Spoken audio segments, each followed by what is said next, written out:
Et ouais, tout à fait. Il est le premier à avoir déclaré officiellement sa candidature pour les élections territoriales de la CTG de mars prochain. Si ces élections ne sont pas reportées, évidemment, à cause du Covid, nous recevons ce matin Mickaël Mancé par téléphone. Bonjour, est-ce que vous m'entendez, monsieur Mancé ? Bonjour à tous, je vous entends très bien. Bon, parfait. Mais écoutez, on va pouvoir commencer. Je l'ai dit, vous vous présentez aux futures élections territoriales. Question générale pour commencer, c'est quoi l'objectif de cette candidature ? D'apporter un autre regard sur ce qui se passe sur notre territoire. Un autre regard, c'est-à-dire ? Nos réalités ne sont pas les mêmes.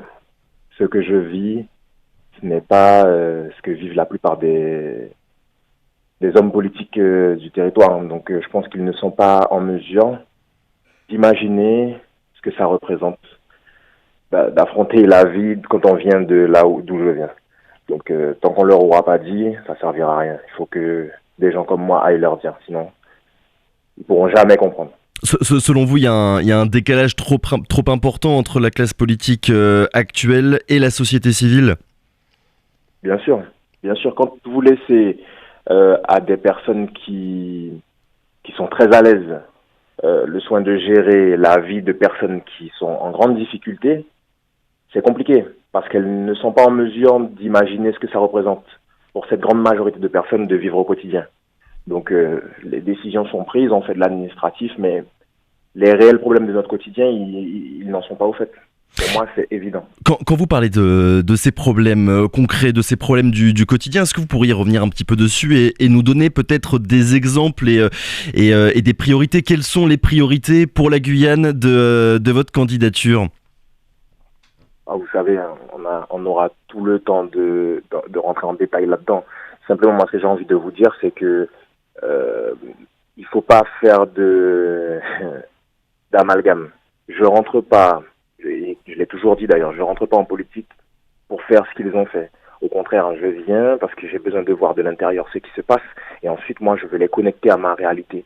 Donc, moi, les problèmes du quotidien, c'est pas les leurs. Et j'ai bien compris dans leur comportement, dans leurs propos, que je ne suis pas ceux qu'ils se font comme idée de la politique, de l'homme politique. C'est très bien. Moi, ça me va parce que j'ai pas envie d'être ce qu'ils sont et je n'ai pas envie de faire ce qu'ils font. Tout ce qui me concerne, tout ce qui concerne nos petits frères, nos petites sœurs, nos parents dans les quartiers populaires, là où il y a vraiment la galère, ça concerne pas toutes ces personnes-là. Donc, vous inquiétez pas, on aura tout le temps d'en parler bien, très en détail et je suis clairement pas là pour faire de la politique politicienne. Depuis 2017, depuis les mouvements sociaux de 2017, finalement, pas grand-chose n'a changé. Pour qu'il y ait un changement, selon vous, il faut passer par la case politique ? Mais c'était le rôle de qui de faire changer les choses ? C'était le rôle de qui de prendre à bras-le-corps tous ces problèmes qui ont été mis en lumière pendant les mouvements sociaux et de faire en sorte de s'assurer que les choses évoluent dans le bon sens, dans l'intérêt de la population. C'était le rôle des politiques. C'est pas à notre niveau qu'on aurait pu faire quoi que ce soit. Et l'ont-ils fait ? C'est vous qui l'avez dit, hein, heureusement, parce qu'après ils auraient encore dit que c'est moi. Mais il n'y a rien qui a changé, rien. Les mêmes petits frères sont sous les bâtiments. C'est soit ils vendent de la drogue, soit ils braquent des gens. On a passé un coup de peinture sur les bâtiments, tout va bien. On n'a pas pensé le pays plus que ça. Donc voilà, et je pense que c'était important pour moi de voir de l'intérieur tout ce qui ne va pas, parce que je vous l'ai dit, je m'étais jamais intéressé à la politique avant. Et en y allant, j'ai compris d'où viennent tous les problèmes sur le territoire. En tout cas, une grande partie de ces problèmes-là. Donc c'est clair que c'est une candidature atypique et c'est pour ça que je tenais à l'annoncer tôt. Je viens clairement pas faire de la politique politicienne. Parmi les grands dossiers des mois à venir, il y a aussi celui de l'évolution statutaire de la Guyane. Sur ce point, où est-ce que vous vous situez ? J'ai toujours été clair là-dessus. Hein. Pour moi, l'évolution statutaire, c'est un faux problème. Et là encore, on en parlera en détail très bientôt. Mais d'abord, moi, je veux savoir c'est quoi le projet de société. Le statut, c'est un outil. Si vous savez pas ce que vous voulez faire, ça sert à rien de chercher un outil. Quand vous avez défini le projet de société, là, vous trouvez le statut qui vous permet de le mettre en place. Mais pour l'instant, je n'ai pas encore vu le projet de société. Je sais, par exemple, moi, ce que je voudrais voir dans ma Guyane demain. Et dans la plupart des points que j'ai pu aborder, c'est pour ça que j'avais fait les vidéos, pas besoin, il y a quelques temps. Dans la plupart des points que j'ai pu aborder, je ne vois aucun problème avec le statut qu'on a aujourd'hui à mettre les choses en place. Seulement, ça demande une certaine technicité, et ça, on ne peut pas tous l'avoir, c'est clair, mais si on l'a pas, il faut aller chercher les techniciens qui vont nous permettre de la mettre en place. Mais d'abord, moi, je veux savoir c'est quoi le projet de société. Si on évolue sans projet de société, ça veut dire qu'on a des capitaines sur le bateau qui nous emmènent sur l'eau au gré du vent, au gré des flots. Non, ça veut dire qu'il y a un problème, un gros problème. Donc, on en parlera très en détail, très rapidement, ça, je vous l'assure. Mais je viens clairement pas pour faire de la politique politicienne. Vous l'avez dit à plusieurs reprises, vous voulez voir les choses de l'intérieur. Finalement, cette candidature, c'est c'est uniquement pour observer ou bien vous y allez pour gagner, pour la remporter? Je ne participe jamais à quelque compétition, entre guillemets, que ce soit, juste dans le but de participer. Par contre, je reste réaliste. Ce monde est le leur. Ils me l'ont bien fait comprendre. Et de toute façon, je pense que tout le monde a bien compris que c'est leur monde. Ça, il n'y a pas à tergiverser.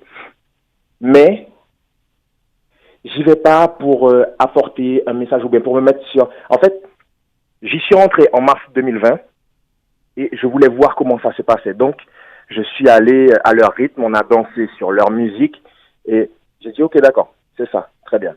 Bon, ben maintenant, je vais leur montrer le rythme sur lequel on danse dans mon monde. Voilà, on va faire différemment et on va parler de choses concrètes dans notre quotidien. C'est clairement ce que je veux faire. Je viens pas pour juste participer. Gagner ou perdre, par contre, c'est pas le plus important pour moi. C'est pas une fin en soi. Parce que vous ne pouvez pas regarder un arbre qui a 50 ans, lui asséner un coup de sabre et puis vous dire mince, il est pas tombé, quoi. Il faut prendre le temps et je suis pas pressé. Oui, parce que justement, vous venez d'en parler, en mars dernier, vous vous étiez déjà présenté aux élections municipales de Cayenne. Maintenant, vous visez la CTG. Votre objectif, c'est d'être élu, entre guillemets, peu importe le mandat, j'ai envie de dire, ou alors vraiment de faire immersion sur la scène politique et petit à petit de devenir un incontournable. Non. Mon objectif, alors pour moi, n'importe quel élu en Guyane a la possibilité de faire bouger les lignes. Mars a été une expérience inestimable parce que ça m'a permis de voir ce que c'est, de voir qui ils sont, comment ils fonctionnent. Ça, franchement, j'ai vraiment apprécié mars 2020 parce que ça m'a ouvert les yeux sur plein de choses. Alors sur quoi très concrètement, Mickaël Mancé, sur quel sujet, sur quel point la campagne que vous avez pu faire au mois de mars pour les municipales de Cayenne, sur quel point est-ce que vous avez pu apprendre des choses? Politiquement, parce que outre le fonctionnement, les rouages administratifs des collectivités, il y a tout un côté humain, tout un côté relationnel, un côté. Il faut une vision, il faut que bon nombre n'ont pas, sauf quand c'est pour leur intérêt personnel, les magouilles, les machins, les arrangements. J'ai entendu le mot consensus plus de fois pour savoir qui aura quel poste, ou qui en met où, etc., que pour un consensus pour trouver des solutions aux problèmes des habitants de Cayenne, de la Guyane, enfin voilà. Donc, moi, ça m'a ouvert les yeux sur plein de choses. Être élu, c'est pas une fin en soi pour moi. Au contraire, c'est la capacité d'agir. Moi, c'est un outil que je cherche.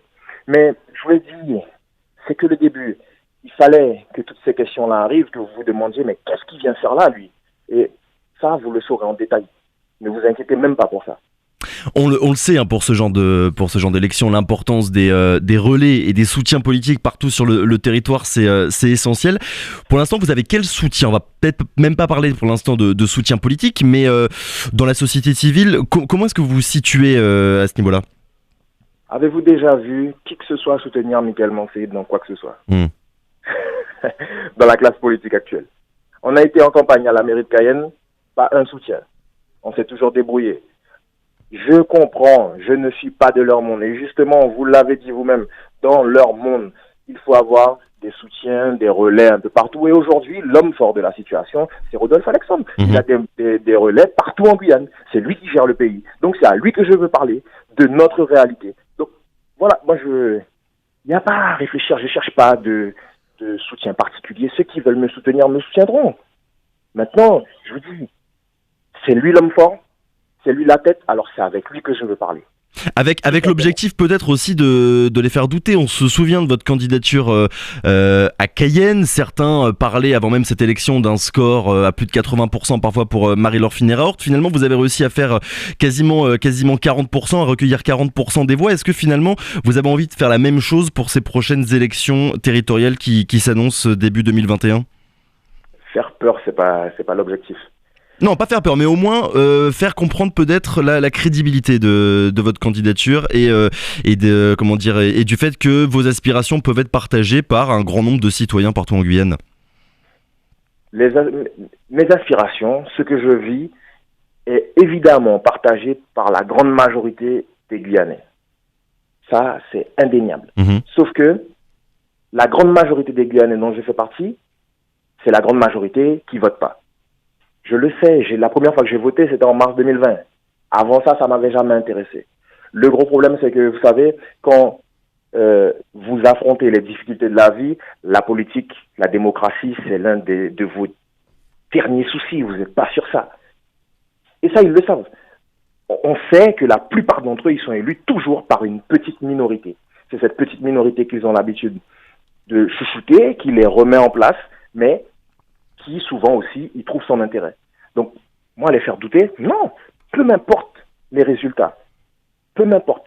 Le jour où tout le monde aura compris l'importance de s'impliquer en politique, les choses ne seront plus les mêmes. Et ça ne peut pas se faire du jour au lendemain, donc il faut commencer maintenant, et on verra dans quelques années ce que ça donne. Ça, c'est moi. On l'a dit tout à l'heure, vous avez annoncé officiellement votre candidature en envoyant un courrier à l'actuel président de la CTG, Rodolphe Alexandre. Pourquoi l'avoir informé de cette manière ? Je vous l'ai dit, c'est lui l'homme fort en matière de politique dans le pays. C'est avec lui que je veux parler. D'ailleurs, vous faites bien de me rappeler ça parce que on m'a fait une réflexion hier qui m'a fait réfléchir et j'aimerais clarifier ça avec vous. Je ne lui demande pas un rendez-vous, hein. Faut qu'on soit clair là-dessus. J'ai dit que j'aimerais publiquement que nous échangions et en priorité avec lui, puisque c'est ce que je viens de vous dire. C'est lui l'homme fort. C'est lui la tête, c'est lui qui est l'homme de la situation aujourd'hui en matière de politique. Alors c'est avec lui que je veux parler en priorité. Mais publiquement, ça veut dire que j'attends qu'il y ait des débats. Ça sera avec plaisir que moi je lui exposerai ma Guyane, la Guyane que je vis moi, et que je la mettrai en opposition, si vous voulez, avec ce qui a pu être proposé jusqu'à maintenant, voilà. Mais je ne demande pas de rendez-vous à M. Alexandre, je pense que lui, il l'a compris très clairement. Un courrier, si jusqu'à maintenant vous en parlez, que même en Guadeloupe, Martinique, dans l'Hexagone, il y a des gens qui m'en parlent, c'est que l'objectif a été atteint. Il fallait qu'il soit informé, je tenais à ce qu'il le soit, lui, en priorité, parce que c'est lui le premier concerné par ma vision, ma Guyane, ce que je vis en réalité ici. Et puis, dans le même temps, je crois que tout le monde a bien compris. Hein. Donc, l'objectif est atteint. Michael Mancé, dernière question, et excusez-moi, pardonnez-moi à l'avance de vous poser une question de politique politicienne, mais est-ce que vous comptez aller jusqu'au bout ou vous aimeriez peut-être monter une liste commune avec d'autres opposants à la politique de Rodolphe Alexandre ? Je pense par exemple à Gauthier Hort ou même à Gabriel Serville. Écoutez... Ou encore une fois, on reste dans ce monde de la politique politicienne que vous avez envie de fuir ? J'ai pas envie de le fuir, moi. J'ai envie de bousculer la fourmilière. J'ai envie d'aller taper dedans.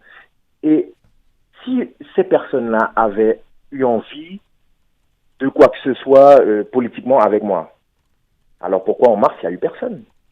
Pourquoi ? Pour eux, je n'ai pas ma place là. Je n'ai rien à faire là. Mais moi, j'aime bien entendre ça, moi. Moi, ça me va. Parce que quand on échangera et qu'on parlera de ma Guyane, j'attends de voir ce qu'ils auront à me dire. Donc, je ne cherche pas d'alliance particulière. S'ils veulent venir me voir, ils viendront. Je ne demande rien à personne en particulier. Ceux qui croient en ce qu'on dit, ceux qui vivent la même réalité que moi, qui ont envie de s'impliquer, ils sont les bienvenus, mais je ne supplie personne. Tout simplement. Pas forcément d'alliance, mais donner un coup de pied dans la fourmilière, on l'aura bien compris. Merci beaucoup Michael Mancé d'avoir été notre invité ce matin. On le rappelle, vous étiez avec nous pour revenir sur cette candidature pour les prochaines élections territoriales de la CTG qui auront lieu normalement, si tout va bien, au mois de mars de l'année prochaine. Merci beaucoup Monsieur Mancé. Merci à vous, bonne journée. Bonne journée.